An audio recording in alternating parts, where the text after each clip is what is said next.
नमस्ते दोस्तों, आपका स्वागत है हमारे चैनल पर। तो हम आप लोगों का जो है चैप्टर 4 ख़त्म कर दिए थे आप लोगों को पढ़ा करके। अब जो है आज हम क्वेश्चन आंसर करवाएंगे। तो सबसे पहले है फिर से याद करें, इसमें आपका सही जोड़े बनाए, मतलब आपको ना सही जोड़ा बनाना है, यानी कि मिलान करना है। तो मनसब का क्या होगा, ये हम आप लोगों को यहाँ पर से पढ़ाए हैं, ढूंढ ढूंढ करके आप लोगों को करवाते हैं। आप लोग भी मेरे साथ करते जाइएगा। तो मनसब का ये आपको मिलेगा, मनसबदार और कहाँ गया मनसबदार वाला टॉपिक, ये मैं आप लोगों को दिखाती हूँ। मनसबदार वाला टॉपिक इसमें आप लोगों को मैं पढ़ाई थी। मनसब एक पद है, आपको यहाँ पे मिलेगा, मैं दिखा करके आप लोग ताकि आप लोग को पता चले कि कहीं और से आंसर जो है ना नहीं आता, बल्कि किताब का क्वेश्चन का आंसर किताब में ही मिलता है। तो ये रहा, यहाँ पे लिखा गया है, जैसा कि आप लोग देख सकते हैं। मनसबदार जो है ये रहा आपका, कह रहा है कि मनसबदार जो है एक पद होता है। ये है मनसब, कहाँ गया जी, मनसबदार, मनसबदार कहलाता है ये। तो ठीक है, ये रहा। ठीक है, कोई मनसब यानी कोई सरकारी हैसियत अथवा पद मिलता है। ठीक है, तो ये जो मनसब मनसब है ये एक पद है, मनसब पद है। ये मनसब पद जिस व्यक्ति को मिलता है उसको मनसबदार कहा जाता है। ठीक है, तो मनसब क्या है, एक पद है। ये आपका एक पद है और यहाँ पे आप लोगों को लिखना है। दूसरा देखते हैं क्या कह रहा है। तो दूसरा क्वेश्चन है आपका, दूसरा क्वेश्चन है आपका मंगोल। ठीक है, तो ये मंगोल जो है, ये उज्बेक और मंगोल ये दोनों ऐसे मिले हुए थे। ठीक है ना, उज्बेक और मंगोल, ये आप इसमें ऐसे करके मनसब का मिलाइएगा यहाँ पे पद में, और ये मंगोल का मिलाइएगा उज्बेक में। सिसोदिया राजपूत, देखिए मैं आप लोग को ये वाला दिखाती हूँ, सिसोदिया राजपूत वाला। सिसोदिया राजपूत आपका यहाँ पे दिया हुआ था, सिसोदिया राजपूत के बारे में ये रहा। देखिए, मेवाड़ के सिसोदिया राजपूत लंबे समय तक मुगलों की सत्ता को स्वीकार करने से इनकार करते, तो मेवाड़ के थे सिसोदिया राजपूत। ये वाला आपको मिलान करना है सिसोदिया राजपूत का। यहाँ पे मेवाड़ में सिसोदिया राजपूत का आप लोगों को मिलान करना है। कहाँ गया, हाँ ये रहा। तो आप लोगों को सिसोदिया राजपूत जो है इसको मिलान करना है मेवाड़ में। ये हो गया। अब कह रहा है राठौर राजपूत। तो राठौर राजपूत जो है, अच्छा मारवाड़ में कर दी, सॉरी सॉरी, ये नहीं होगा। सिसोदिया राजपूत का मेवाड़ में करना, इन्हीं के सीधा ही है। मंगोल का भी सीधे सीधी उज्बेक और मनसब का पद हो गया। और फिर ये राठौर राजपूत है, इसका मारवाड़ में मिल जाएगा। नूरजहाँ का जहांगीर, मैं दिखा देती हूँ आप लोगों को। नूरजहाँ का ये जहांगीर की पत्नी थी नूरजहाँ। यहाँ पे मैं आप लोगों को पढ़ाई थी ये वाला टॉपिक में कि जहांगीर की जो पत्नी है ना वो नूरजहाँ है। इसका प्रभाव बता रहा है नूरजहाँ का जहांगीर के दरबार में। और एक क्वेश्चन आप लोगों को दिखाने के लिए बच गया, वो है राठौर राजपूत। राठौर राजपूत जो है ना ये मारवाड़ की थी। मैं आप लोग को यहाँ पे दिखाती हूँ, आप लोग को जब मैं पढ़ाई थी उसका एग्जाम्पल कुछ उदाहरण दे रखा था, इसमें दिया हुआ होगा। ये रहा, देखिए यहाँ पे ये है आपका राठौर राजकुमारी। कह रहा है क्या, शाहजहाँ की माँ एक राठौर राजकुमारी थी। वो मारवाड़ जिसको जो जोधपुर में है के राजपूत शासक की पुत्री थी। ये दिखा रहा है कि जो मतलब दिखा रहा है कैसे मुगलों का संबंध जो है राजपूतों से था। इसको उदाहरण में हम आप लोग चैप्टर में पढ़ा है, उदाहरण के रूप में बताया गया है कि राठौर राजकुमारी जो है ना वह मारवाड़ के राजपूत शासक की पुत्री थी। तो मिलान हो गया आपका कंप्लीट। आप लोग इसमें मिला लीजिएगा, ये राठौर राजपूत का ये मारवाड़ में। चलिए, अब जो है रिक्त स्थानों को भरने वाला कह रहा है दक्कन की पांचों सल्तनत बरार, एक है खानदेश, अहमदनगर, डैश और डैश थी। पांच कौन कौन थे, तीन को तो यही दे रखा है, सल्तनत बरार, खानदेश और अहमदनगर। मैं आप लोग को मानचित्र में दिखाती हूँ, मानचित्र में दिया हुआ है, ये रहा मानचित्र। इसमें देखिए आप लोग, ये है आपका बरार और ये है अहमदनगर, और दो गो क्या भरना था, दो गो जो खाली था उसमें भरिएगा बीजापुर और गोलकुंडा। बीजापुर और गोलकुंडा ये दोनों भरना है आपको, बीजापुर और गोलकुंडा भरना है, ये दोनों खाली स्थान में।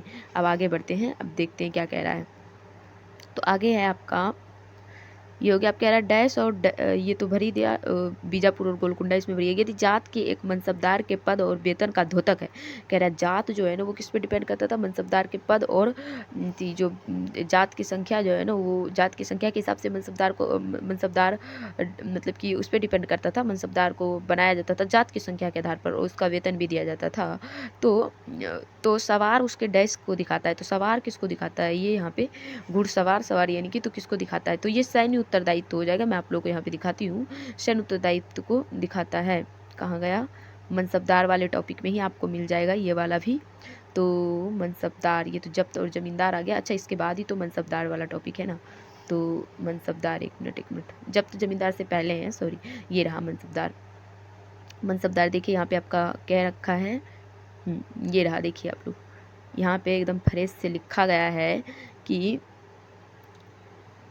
अरे यार हटोन तुम, कह रहा है सैन्य उत्तरदायित्व जो है निर्धारित किए जाते थे। पद और वेतन का निर्धारण, यहाँ पे लिखा है ना पद और वेतन, जैसा कि अभी आप लोग उधर देखिए, ये सैन्य उत्तरदायित्व निर्धारित किए जाते थे। पद और वेतन का निर्धारण जात की संख्या पर निर्भर था। जैसा कि आप लोग उधर देखिए, तो जात की संख्या जितना होगी उस हिसाब से पद और वेतन निर्धारण किया गया था। तो जात की संख्या जितनी अधिक होगी, दरबार में अभिजात की प्रतिष्ठा उतनी बड़ी। जात की संख्या ज़्यादा होगा तो ज़्यादा संख्या रहेगा तो प्रतिष्ठा बढ़ेगा, जाहिर सी बातें हैं। और उसका वेतन भी उतना ही अधिक होगा, और वेतन भी ज़्यादा देना पड़ेगा क्योंकि जात की संख्या अधिक है। इसीलिए जात हम आप लोगों को बोले थे, एक तरह से सैन्य सेना को समझ सकते हैं, ठीक है ना। जितना सेना रहेगा उसके हिसाब से वेतन दिया जाएगा, उस हिसाब से मनसबदार रखा जाता है। कह रहा है जो सैन्य उत्तरदायित्व मनसबदारों को सौंपे जाते थे उन्हीं के अनुसार उन्हें घुड़सवार रखने पड़ते थे। जैसा कि वहाँ भरने वाला में आपका आया था, ये रहा। यहाँ पे सवार कह रहा है वो किस पे निर्धारित किए जाते थे, तो सैन्य उत्तरदायित्व पे निर्धारित किए जाते थे। ये आपको वहाँ पे भरना है, सैन्य उत्तरदायित्व। घुड़सवार जो है ये सैन्य उत्तरदायित्व पे निर्धारित किए जाते थे। ये आप लोगों को यहाँ पे भरना है। अब आगे देखिए क्या कह रहा है, तो यहाँ पे आप लोगों को भरना है सैन्य उत्तरदायित्व। अकबर के दोस्त और सलाहकार अबुल फजल ने उसे डैश के विचार को गढ़ने में मदद की, जिसके द्वारा वह विभिन्न धर्मों, संस्कृतियों और जातियों से बने समाज पर राज्य कर सका। कह रहा है डैश के विचार, किसके विचार को गढ़ने में मदद की, तो किसके विचार को गढ़ने में मदद की, अकबर के दोस्त और सलाहकार अबुल फजल ने।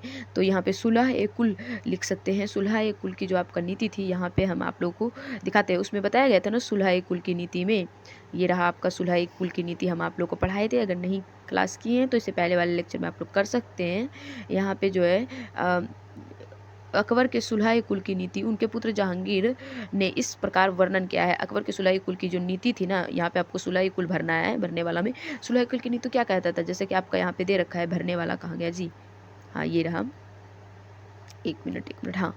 तो ये भरने वाला आपको यहाँ पे भरना है सुलह कुल, सुलह कुल भरना है। देखिए ये सुलह कुल की नीति में क्या है, विभिन्न धर्म, अलग अलग जितने भी धर्म के लोग थे सबको मतलब कि एक जगह रखा गया था। संस्कृति उनकी और जितना भी विभिन्न जाति थी, अलग अलग जाति, सब बने समाज पर राज्य कर सके, ठीक है। जातियों से, इस संस्कृति और जातियों से बने समाज पर सब राज्य कर सके। मतलब सुलह कुल की नीति में, सुलह कुल की नीति में आपका अगर हम कहें तो ये वाला, ये यहाँ पे लिखा गया, आप लोग देख सकते हैं, सार्वत्रिक शांति, सार्वभौमिक शांति, यानी कि सभी के लिए शांति, सबके साथ शांति। सुलह कुल की नीति यही कहता था, सब धर्म के लिए। आप लोग देख सकते हैं यहाँ पे एक जगह थी, जैसा कि यहाँ पे लिखा भी गया है कि जितने भी धर्म थे ना, सब के लिए एक जगह इकट्ठे होते थे।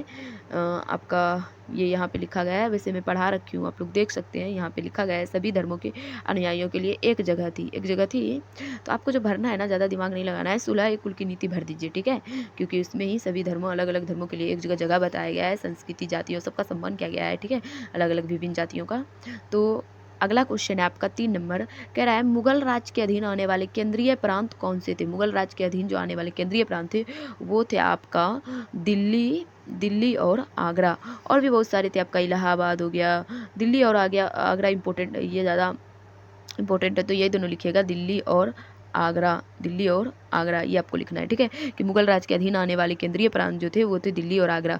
तो अगला क्वेश्चन है, नेक्स्ट क्वेश्चन आपका, मनसबदार और जागीर में क्या संबंध है। मनसबदार और जागीर में, ये दोनों में क्या संबंध है, तो हम आप लोग पढ़ाए थे, मनसबदार को जो है जागीर दिया जाता था, मतलब कि उसको जो है वेतन के रूप में दिया जाता था। जागीर में वो रहते नहीं थे, ठीक है, अपना प्रशासन वहाँ नहीं करते थे, बल्कि वो किसी और जगह पे, देश के किसी और कोने में रहते थे, बल्कि उनको जागीर जो है दिया जाता था वेतन के रूप में। वहाँ से वो उनके नौकर होते थे मनसबदार, जो टैक्स को वसूलते थे, ये टैक्स को वसूलते थे, ठीक है। तो मनसबदार, ये जागीर जो है उसको वेतन के रूप में मनसबदार को दिया जाता था, और मनसबदार के जो कर्मचारी नौकर होते थे वो क्या करते थे, जागीर से टैक्स वसूलते थे, और मनसबदार क्या करते थे, उस पैसा से अपने जो भी सैनिक रखते थे, घुड़सवार, जितना भी खर्चा होता था वो सब अपना बढ़ाते थे, और खुद अपने लिए भी। तो मनसबदार और जागीर में संबंध को हम आप लोगों को कल बताएंगे, आज इतना ही रहने दीजिए। अगर आपको ये वीडियो पसंद आता है तो कॉमेंट में अपना स्वीकृति जरूर दीजिएगा, ताकि हमको पता चलेगा आपको वीडियो पसंद भी आ रहा है या नहीं आ रहा है।